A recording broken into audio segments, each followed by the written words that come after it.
విరగట్టి ఊళ్ళోకి వచ్చనమ్మా చాలారి పూలు పెట్టి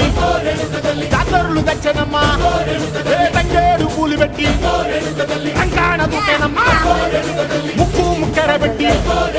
లోకాల నెలనమ్మా ముంగార చూడంగా మున్నూరు కన్నులమ్మ ఎంగాల చూడంగా ఏనూరు కన్నులమ్మ సాధు సిక్కులంతా సాగిల బట్టరమ్మ మహారాజు రాజులంతా మొగారిల్లిరమ్మ కోరిక కోరంగా రంగులు పూసినాము ఆశలు తీరంగా ఏసాలు వేసినాము నీకంటే పెద్ద దిక్కులో కాన ఎక్కడుంది నైవేద్యం పెట్టంగా మా కాడ ఏమిటుంది మనలన్నీ అలకించి మరణీయవే తల్లి కన్నా బిడ్డలను కాపాడవే తల్లి